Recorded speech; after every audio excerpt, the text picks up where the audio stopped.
Hello, everyone, and welcome to my podcast again. It's Real Life Matters with Sandra, and I'm really glad to have my next guest here today. I'm so excited, and I can't wait to hear what he has to say.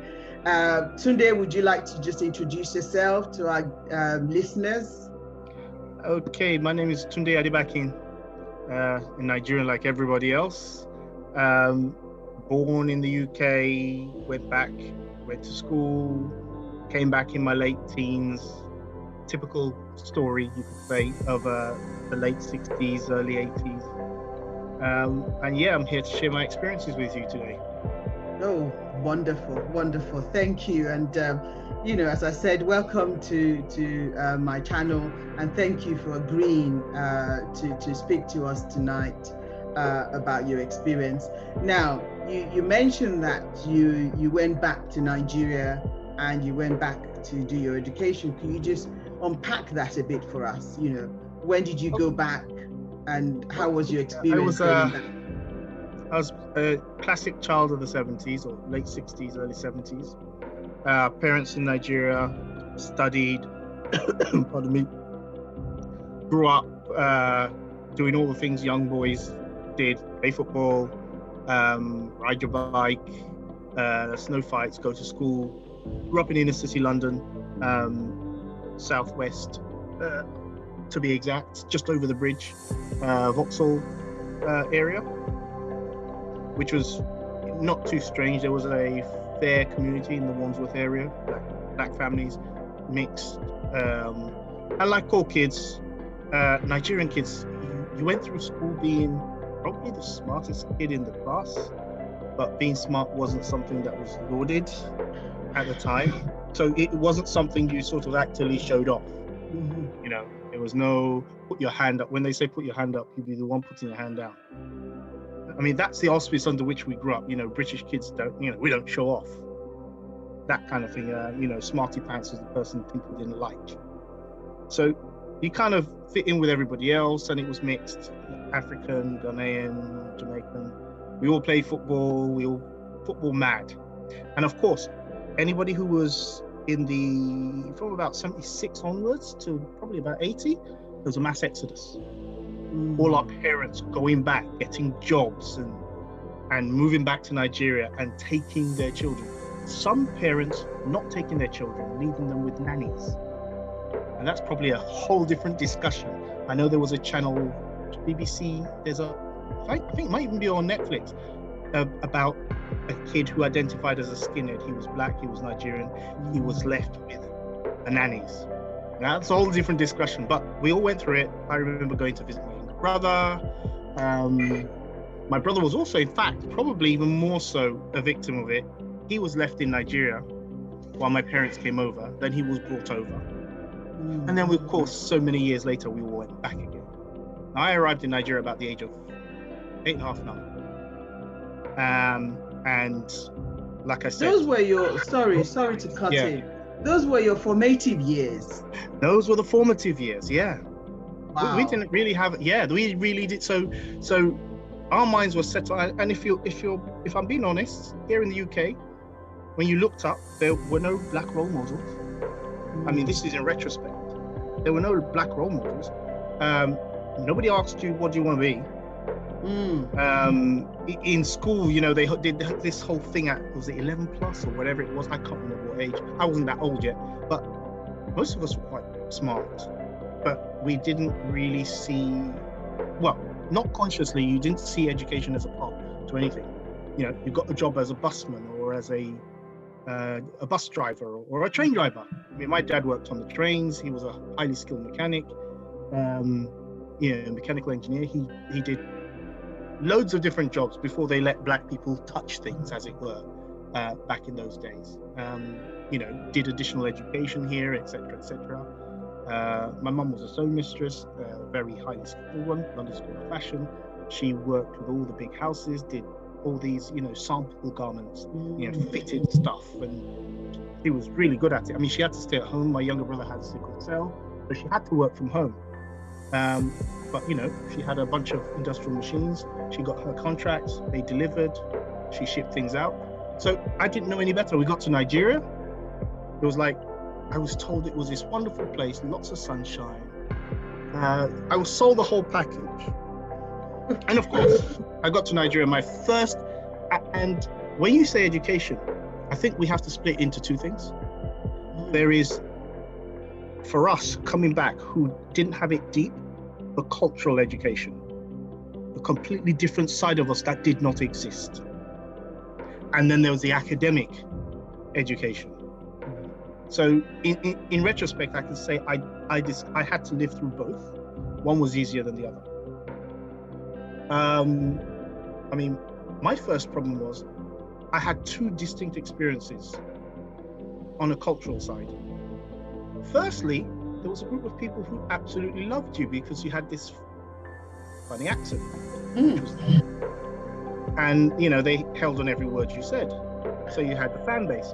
And then there was these other people who like, yeah, it's one of them. He's come over and he thinks he's better than us. So you had to tread this fine line. And bear in mind, where we had just come from, we thought, well, we're one of you. And they're like, no, you're not. No, you're not.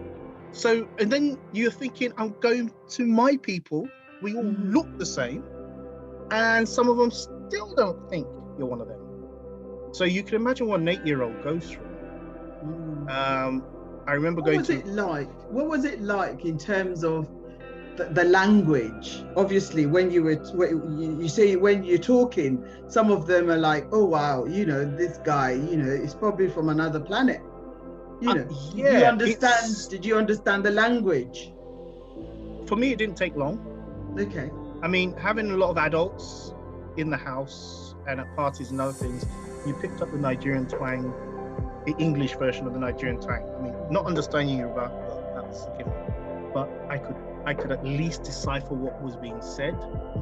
Pidgin English was a bit harder because I'd never heard it, but you picked up words. And here is where the, not ignorance, but in Nigeria you learn things. Here growing up, we experienced them. So some things like you learn purely by experience. And on the flip side, people in Nigeria were learning in the books. I remember the first class I was in. At the end of the term, I think I must have been first. I'd never experienced that. They didn't do rankings in the UK. I'm like, I don't know. They asked me to read it, I read it. You know, they asked me to write it, I wrote it. I didn't have the structured, you know, from birth learning that Nigerians normally have to go through, because they have to learn English as a language from scratch, or mathematics. Everything I did just came natural. It's like I saw it, I see it, I do it. And half of it was, well, that's what I experience. That's what we do every day. That's how we count. That's how it is. And I remember getting up to doing the National Common Entrance. So by the time I was about 10 and a half, 11, going to King's College to actually write the paper. And everybody else used to, I mean, and this was alien to me. They used to study. What 10, 11-year-olds studying? And when I say study, I mean sitting with their books and reading in class. And I'm sitting there thinking, am I supposed to be doing this? Yeah, I was the one with the highest marks in the class. I took it for granted that, okay, I read it, I saw it, I did old papers, I knew it. I didn't need any more background knowledge. It's years later that I understood that some of the things that they strived so hard for at the time, and it was probably a good thing for them, were things that I just experienced. Right. You know, what, you experienced those here, or you experienced those in Nigeria? Experienced them here, not just by being, but for example, if you started talking about animals, there were animals that they had never seen. They may have read about in books. Yep, I've seen them in a zoo or on a documentary. And there were those things that, you know, there were so many documentaries about Africa and other things that I'd seen that was like, okay, so I knew an awful lot more about where I came from those other sources than, you know, if I had just lived there. So it's it was almost like, sorry? Is it about lack of resource, do you think, that has affected the learning of those young people in Nigeria? It's a combination of resource and focus. We tend to focus on and this is my personal experience, the academics. Almost, in other words, if it's not written in a book, we're not interested in it. You're not learning it. Whereas, it's not something worth learning. Whereas, like I said, most of my previous experiences had been, the teacher would teach us so much, and it would be like, oh, there are wonderful documentaries. Did anybody watch it last night? There are programs on TV for children about the rest of the world, about picking up litter, about littering, the things that outside pure education matter, the things that get you interested in other things, that may guide even the way you decide to do things. Like today, where you have, I'll give you an example, the Green Cross Code. Yes. I mentioned that because the guy who used to be Darth Vader and used to do the Green Cross Code, he died yesterday. Yes. And he just brought memories flooding back when they showed the look left, look right, look left again. And then we would have the Tofty Club on Saturday, where you'd go and you watch to the cinema, watch free cartoons, and then they'd tell you about crossing the road, because the message of the day was young children just walking out in the middle of the road. Now, have you ever seen anything like that in Nigeria?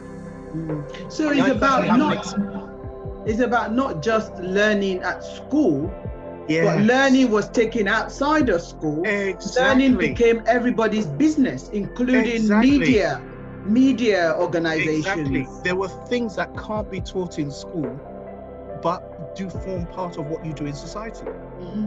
And we focus so heavily on academic. You see it today. If you take it forward, you see it today in the way people work. I work in IT, and there are a lot of people who ask me, well, how did you get into that? And I didn't have a formal route, as it were. I didn't go and study a specific information technology area and then suddenly become a bigwig in it. No, in fact, quite the opposite. Most of what I know that gets me through my day job is not written down. It's not. If you came out with a degree, you'd have a hard time, because the degree it's like everything. It's like passing your driving license. Yeah, you've got a license that says you can drive, but the experience you build along the way, the little things they don't tell you, that you literally kind of learn by experience, that's actually what rounds your education. There are some things that absolutely have to be just pure academic, which is why we're really good at them, like law or medicine, or some things like engineer.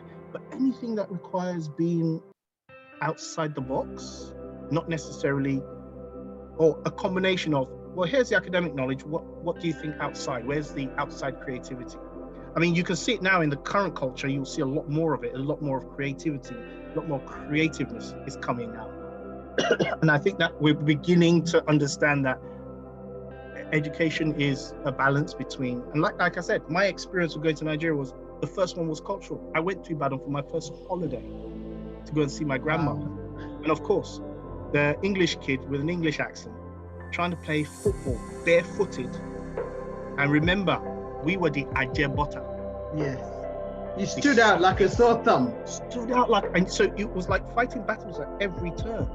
The girls loved you because you had that soft Oyinbo voice, And the swagger. Exactly, and swagger, because you didn't know any better. But the boys were like, you come here, take our girls. They were jealous. Some of them were jealous and some of them wanted to be your friends. And then at 11, I did the National Common Entrance, as I mentioned. And I got invited to boarding school.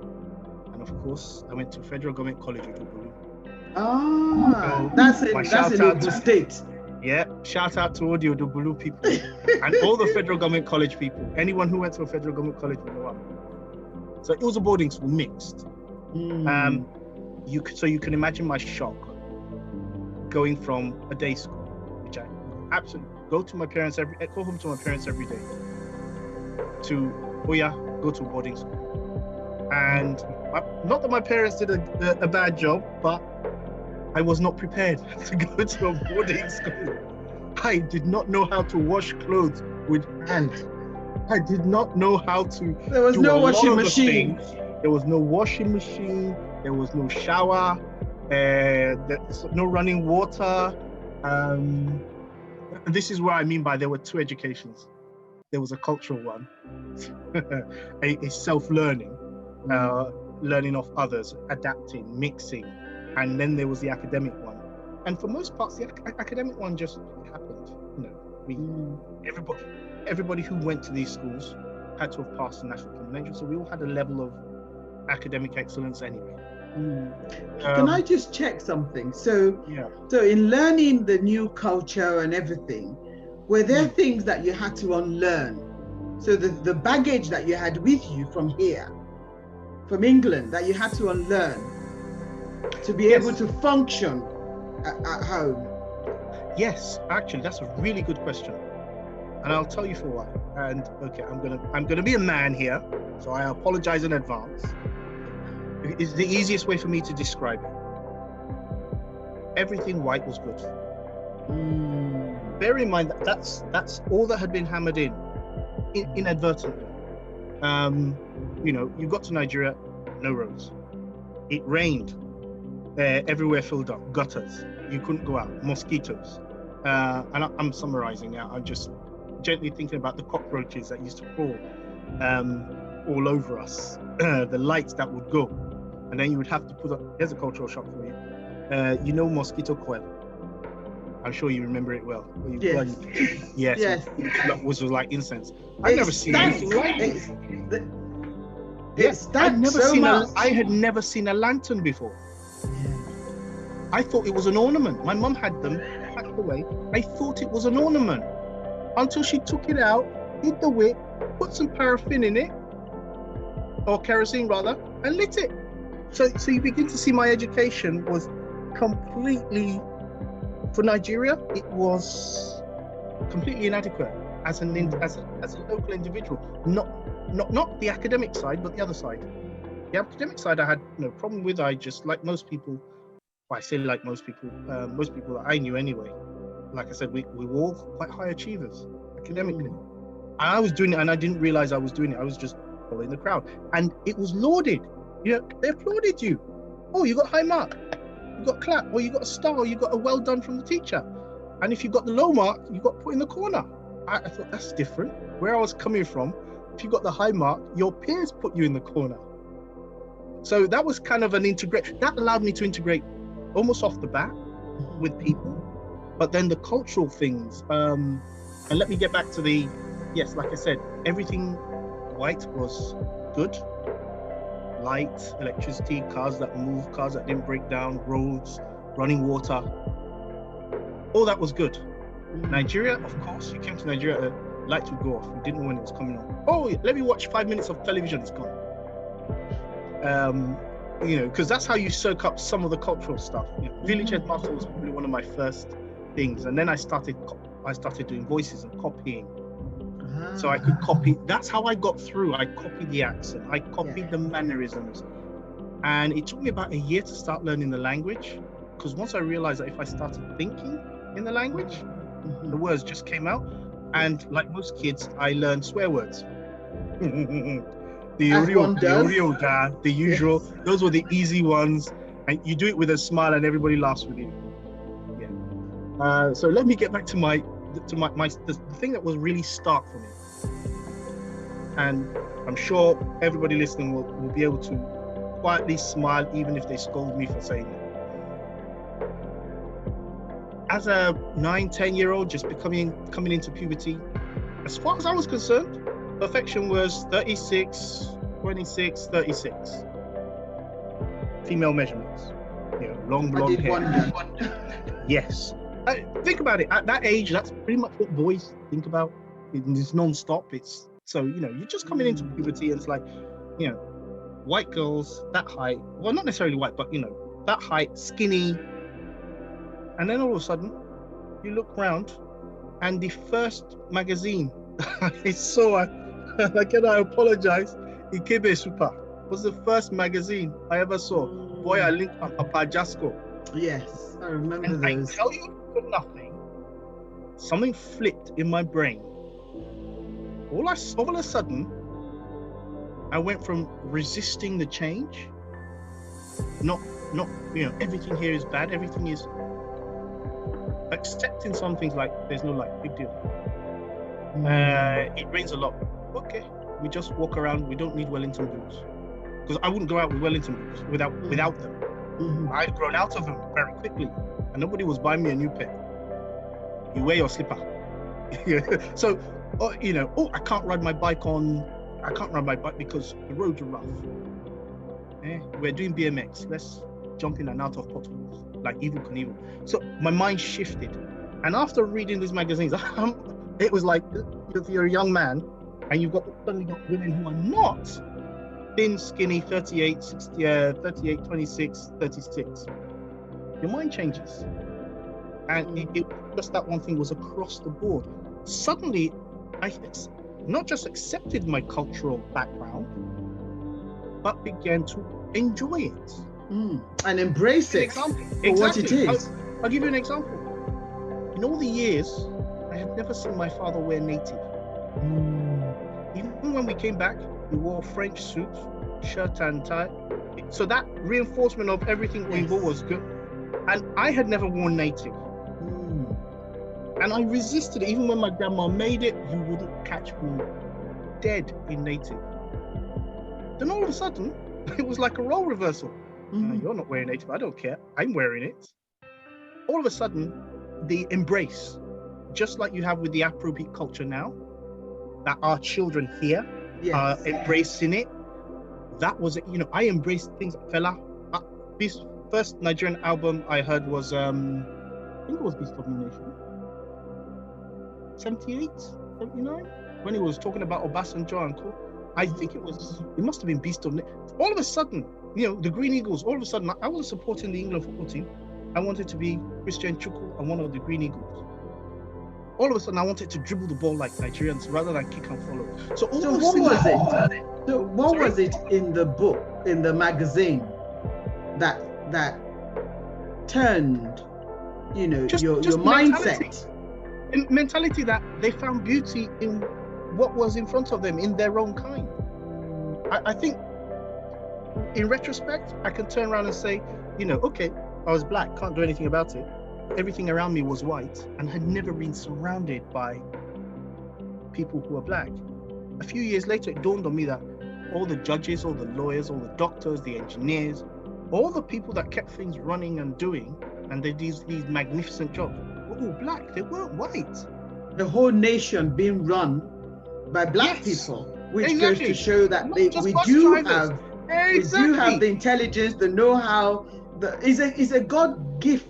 It's a God-given gift. It was. I mean, and I suppose I was going through puberty, so the things that mattered to me started off with things like music, like I said, mixing with others and girls and everything else. So slowly, you start to, that's acceptable. Oh, that's nice. Oh, that's it. I'm infatuated over there. And this is what we do. And before I knew it, let's just put it this way. Like now, and I'll fast forward many years later, I worked for a company and they would have an annual Christmas event. Everybody came in shirt and tie. An international company with people from all over the world, based in the UK.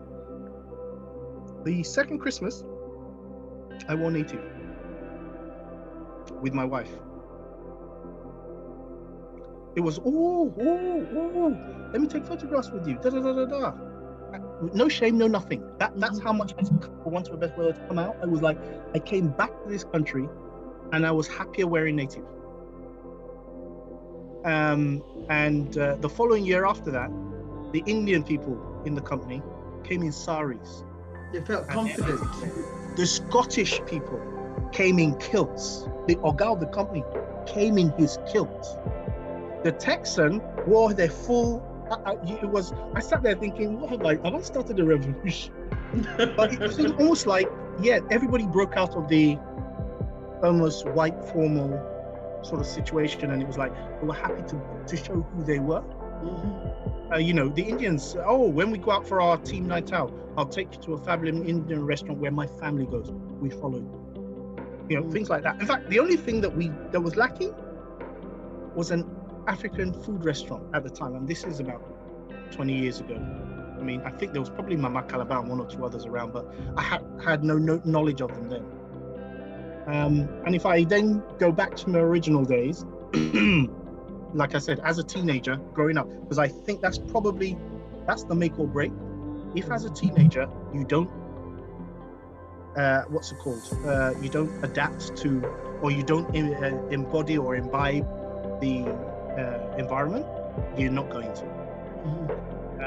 So I went to a boarding school, Federal Government College of Dublin, and the fantastic thing was, it was almost like a 50-50 mix. A lot of the kids, they were like me, come from the UK, Ajabota, dumped, well, not dumped, but gets to a boarding school. I don't know how well most of the others were, but most of the others were similar background to me, and washing clothes. I mean, my knuckles got bare. I was washed with almost, I didn't realize there was, bleach in normal, and then we wore white, and it had to be white. So we added bleach, then we added glue to make it what? Don't ask. The things we did, we cleaned toilets, and boys are they're pretty wicked to each other. What they would do is, we all had allocated portions to clean. So the year I was in, we were cleaning toilets that year. And if they were upset, if somebody was upset with you or just messing with you, they'd go and take up a mattress, take half the foam, shove it down the U-bed. Oh, jeez. You know what boys are like? I don't have to explain it to you. Visual representation. Yeah. And you wake up in the morning, and it was from the bowl to the outside. They had the outside section where people could bathe and whatnot, and wash clothes. And it would be, oh, it's dark. There's, again, no light. So if you had a torchlight, and then people would just leave their business everywhere. And we would have Izal in a bucket. I don't know if anybody remembers Izal. Yeah. Izal disinfectant in a bucket with water, and water was scarce. We had to, of course, every morning, a tanker would come from outside of the room, from the water place, silently into the reservoir. The reservoir was just, the concrete container they usually build when they're mixing to build a building, left over from when they built the school. And that's because we didn't have running water, and that's what they'd fill up. I don't know what it's like now. They probably enjoy running water. But we did that, and we did that happily. I'd never done anything like it, but there was a bond, a brotherly bond, that was through adversity. We all did these, you could call them silly things. It was crazy, because I think for the first month, I probably didn't eat. Wow. Because they would serve eba and beans, things like, and this was what I was coming to. These were the other things. I didn't really learn to eat Nigerian food. Out of choice or what? No. Well, yes. Here in the UK, I didn't eat school meals. I was one of those kids who had a packed lunch. Ham sandwiches and fingers or something. That would be, or jam sandwich and fingers, or a cereal. I was one of those who thought a cereal's breakfast, whereas my counterparts were eating ogi, or akara. And I didn't. All the things I love now, as a child, absolutely the opposite. I think it was about form 3, because I wouldn't eat. So I was missing meals.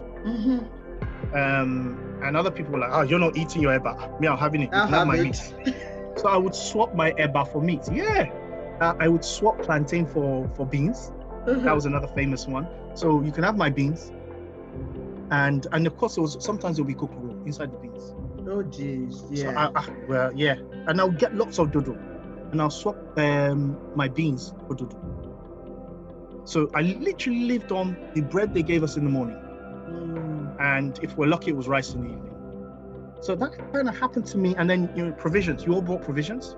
So gari was one of the few things that I ate. I used to watch my parents eat amala or ground rice. That was it. Ground rice was the only okili I ever ate back then. It was the only one I could stomach. So I literally lived on bread. Bread and soup was my favorite. Absolute favorite. Even to today, if I get the right combination, I leave everything else alone. So bread and soup was my absolute favorite at the time. Primarily because that's what we, and it was geisha stew. So, and this is what I said about my about having 2 educations, because those things Nigerians learn by experience. I had to, they learned them as children, so they didn't have a problem. I had to start learning them actively and deciding whether or not I I don't like that. So what was the education like? What was the education like? Okay, sorry. Then? Let me get to the academic part. Especially, because that would have been your secondary school. That's correct. You know. But the Bulu was actually quite good. When I look back at it, you know, everybody had a desk. We were all in classes ranked from A to I think it was D, E, F in the end. Mixed classes, boys and girls, and like every secondary school, we had, you know, teachers who took us for every individual subject, and then we had a class teacher. It was a standard. When I say a standard education, we all had books. We all had, textbooks. The standard big thick textbooks that Nigerians read for everything from geography to chemistry to biology to maths. I remember reading the maths book thinking, what on God's earth is this? And it was a classic Nigerian education. The teacher told you the theory, wrote something on the board. Half the kids got it, and for those of us who didn't, it was a nightmare. And then you get assignments, and then you would have prep in the evening. So you'd go for lunch, you'd have siesta for about an hour in the afternoon, and then they allowed us to go play in the fields or whatever it was, and then so we had some free time. Dinner, which was about 5:36, and then about 7:30, I can't remember the exact time, till 9 we had prep, evening prep, which is where you're supposed to do your homework, etc. I see. And so, do they have so without electricity, do they have generators running for those 2 hours, or was it done by candle or by lantern, or what was it done? For the most part, we had electricity. I don't remember us having generators, and that's a weird one. For most part, we had if anything, the problem with the electricity while I was there was we plug things in and blow the whole circuit. For a year in my boarding house, we had no lights. We blew up the circuits, plugging in irons. You know how an iron for ironing your clothes, the old Phillips iron. You remember them? So when the fuse blows, you'd either get wire and try and wire it up, or the actual socket would melt, and they would cut the wires and then just have the two naked wires. They'll put room inside the the socket to open it up, and then put left side, right side, and then you switch it on. And because we did these kind of stupid things, absolutely stupid. That's so we dangerous. The actual main circuit boards, which were badly built in the first place. Main circuit boards. So for a whole year we lived in darkness. A whole year, everybody else had light, we lived in darkness. But we didn't have big generators that sort of ran in the background. For the most part, we had light in the evenings, not during the day. We didn't have fans either. We didn't have fans or anything. We had broken louvers in the classroom. Some when it rained, all the chairs were to one side because half the class was flooded. So, which is why I said there was two sides to the education, and it was very academic. Now, from a person-to-person sort of view, from the school's point of view, they taught us quite well. And of course, it was on the premise that you were bright students, that's why you were selected to be here. And they probably didn't need the kind of one-on-one you would have in an area where you've got C-rated students and you don't really expect. It was a case of how much effort you put in is what you get out. The one thing I can say is, because of the expectation, they never bothered to take on board the fact that not everybody was exactly at the same level in terms of independence. Now, there is one real big disparity, and anybody who's been to Nigerian school probably knows this. I went in at 11 plus. There are a lot of my peers who are 14, who had already done what they call standard 4, because you entered by doing the national common entrance. But their parents believed it's a federal government college, you get a better education. So there were a lot of kids, and I didn't understand this. They were a lot older, and I thought, why do they know how to do the washing? How are they independent and they sort of sit and study and don't have to be told? don't have to have, here's your strict hours, do this, do this, do that. Because, when you're 11 and they say, well, you can go play football, you're unbridled. You don't think, yeah, maybe not today because I've got a test tomorrow. So it was those little things. So those little things that you learn, you have to sort of stumble first and then pick yourself up. They'd already done their stumbling several years earlier, and they'd been put back, so they were older. So there were those influences as well, which is why I said it was both cultural and academic. But from the academic side, in fairness, the one thing that was really different was coming from the UK.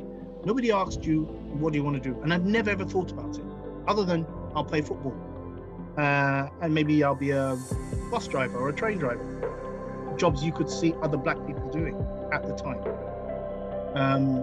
But it was completely different, because my friends, they were sons and daughters of lawyers,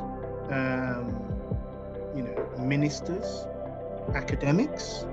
They were sons and daughters of people of lofty standing. And of course, I got to know them before I knew who their parents were or anything. And then it suddenly dawns on you, we're actually here to pick up on, or to learn enough about something to say, I want to do that and be able to do it, which is something that not usual in the UK, society. So does that mean then that in terms of career advice and career guidance, A, you didn't get any, absolutely, but B, you didn't need it because the aspirations of the parents of their children was very obvious. Your parents would say to you, this is what we think you should be, because we've all had that experience before. I remember my dad wanting me to be a lawyer, and so for me, I was just working towards that. So is that what it was, that there was no career guidance because they expected that to come from your parents as opposed to the school, or what was it? Exactly. So there's this, and I don't know if it's still prevalent today, but there was this. It was almost like unspoken. You go to school to study, to get a career. And of course, we have what I would call the pillars: doctor, lawyer, engineer. Those are like the pillars.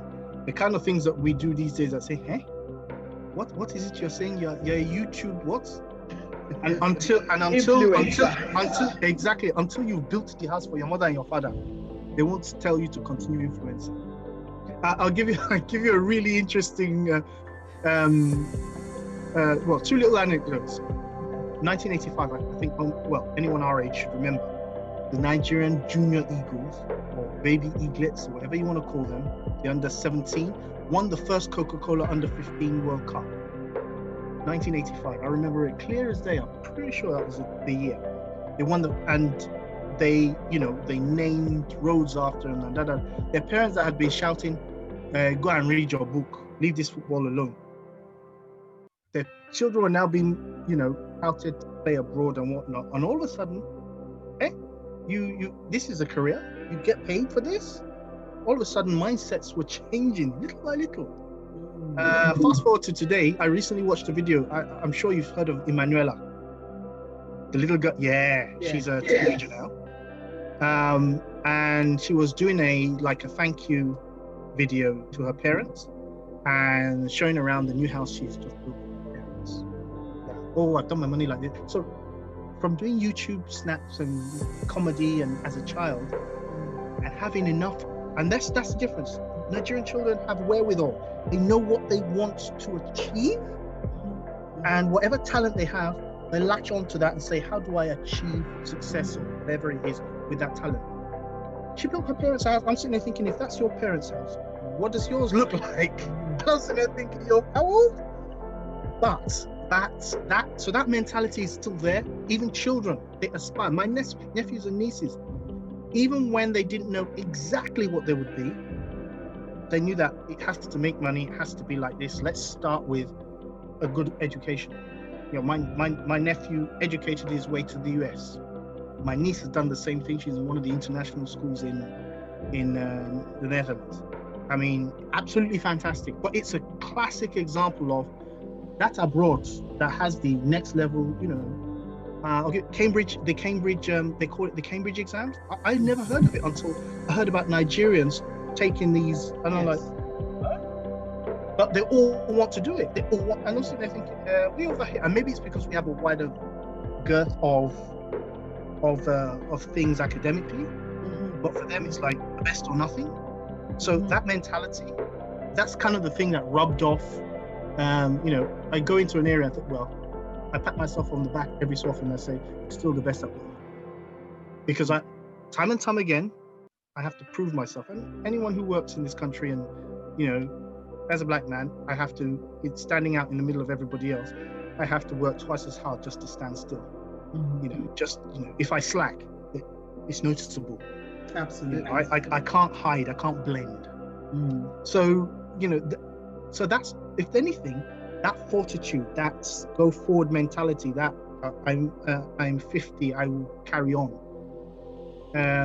My wife just finished a master's, got a distinction, my pastor's wife, who you probably well know.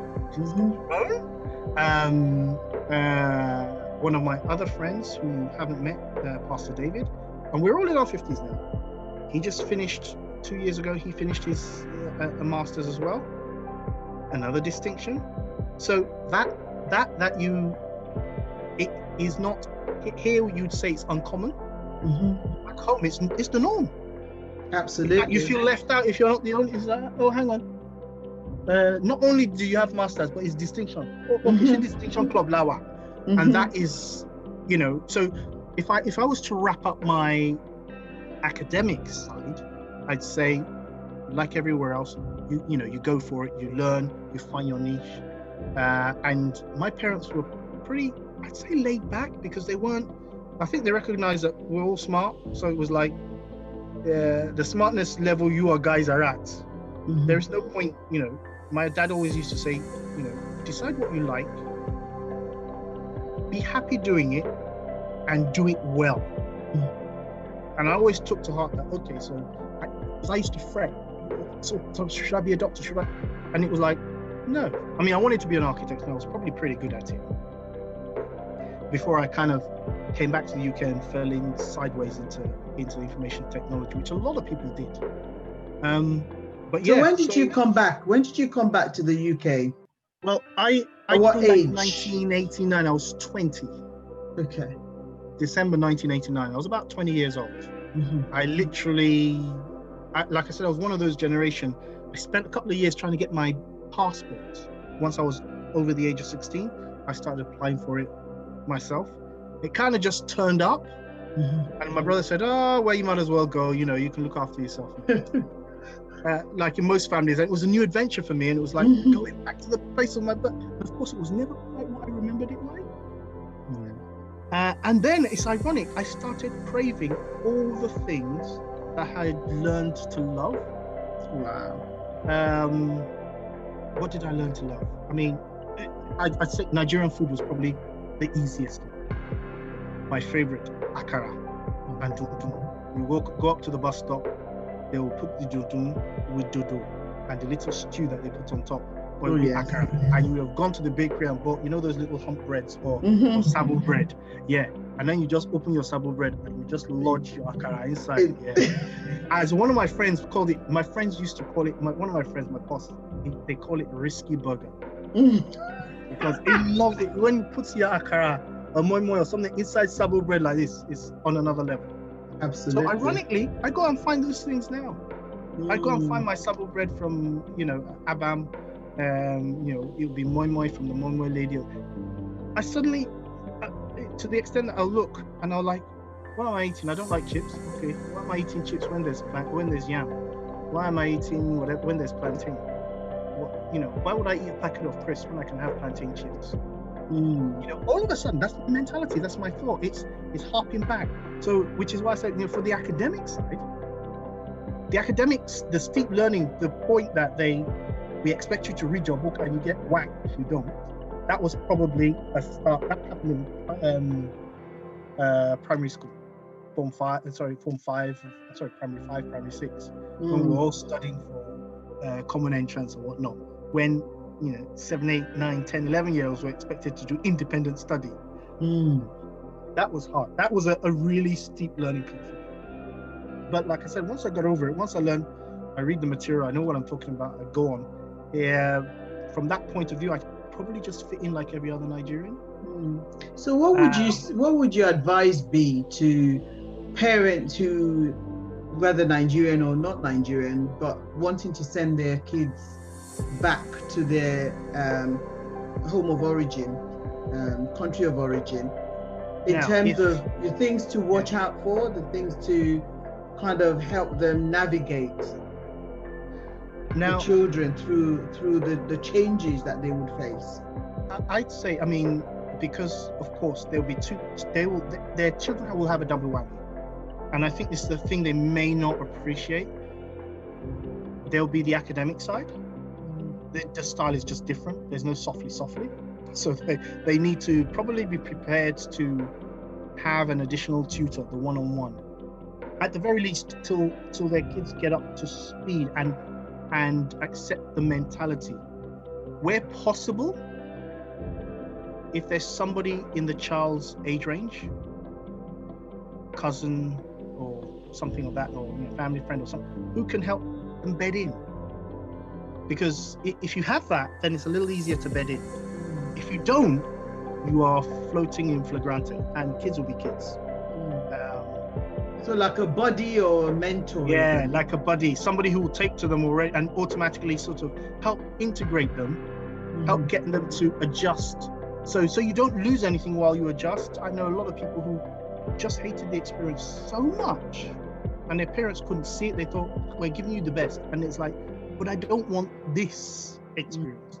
And then you could see children who went, their attitude and mentality changes, almost like, you're living in the UK, you have advantages and you don't know. You're not even taking advantage of it.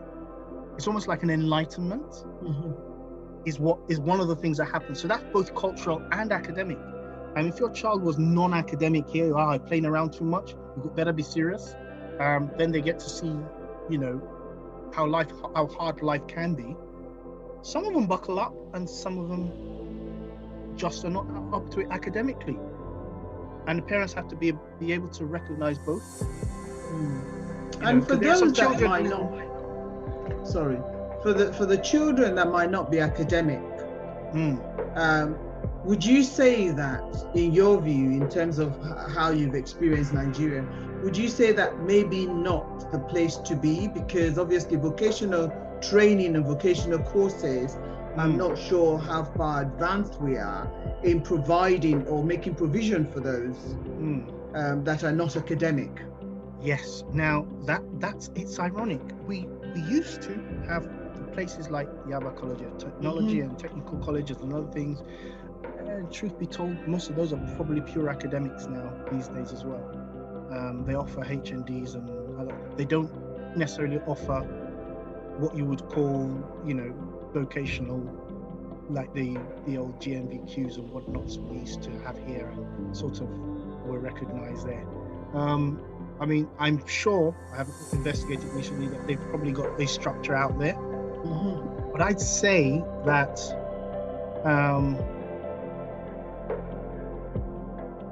if you have the opportunity for your child to experience it in and I'd like to say a safe environment, because it's easy to just dump them, and if you don't have the right people looking after them, it can easily go awry very quickly. But a year, I tell you what, one of my nieces, that's what happened. Took her back 1 year in the boarding school. I mean, she hated the first 6 months, but by the time she accepted that this is my life, and she had cousins her age, they helped her blend, the mentality changed. The happy-go-lucky, carefree, the fact that you have to look after yourself one day, maybe you have to look after others, have to be responsible. The things that you only get taught if you're in that environment, which is why I say there's two parts to Nigerian education. There's a purely academic side, and there's a piece that goes with it that allows us to excel wherever we're then depositing. And so, I suppose that's probably why you find Nigerians in every part of the world excelling.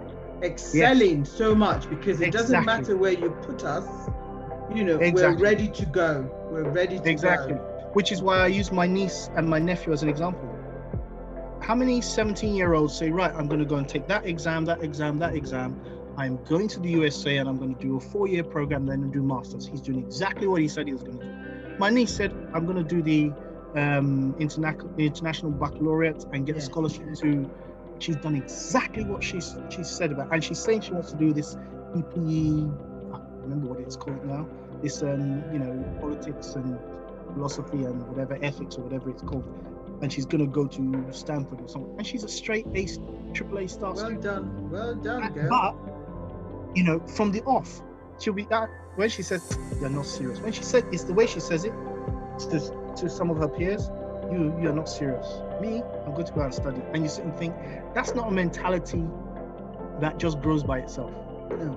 As a community, which is why, you know, I that's why I said, if anything, that was the education I got from Nigeria. Academics is almost a given. We are naturally smart. That's why I don't look at any Nigerian child as being stupid. They'll have something that they're good at, that they will be incredibly good at. The question then is, have they been given the necessary drive and mentality that says, whatever I do, I will excel. I will succeed. That was the, if I should sum up what I got from my education, my academic education in Nigeria, the will to succeed, regardless of what it is. So if I was learning how to do sewing, I will be the Dakova. Well, I mentioned that name. He turned out, it was like, let me, I didn't finish. Let me just design. All of a sudden, he's a designer. So it's like, okay, sure, you guys said I can't study, I can only do clothes. I'll do the best clothes. Mm-hmm. Or Lafats. She photography. Anybody who was there in the 80s went to Lafats in Yaba to take photographs. He turned photography as the guy you look at that they've derided to a guy that, you know, was driving a nice car, because when he took your wedding photos, everybody, you know, he could command money. That is what we do so well. That it doesn't matter what it is we find ourselves in, we'll be the best at it. Here in the UK, you go and see, do you know the people they love the most in care homes? Nigerians. They'll ask for them to come back. Why? Because for the most part, not just hardworking, but they're kind-hearted. I mean, you have to be a kind-hearted person to do that kind of work and not cringe.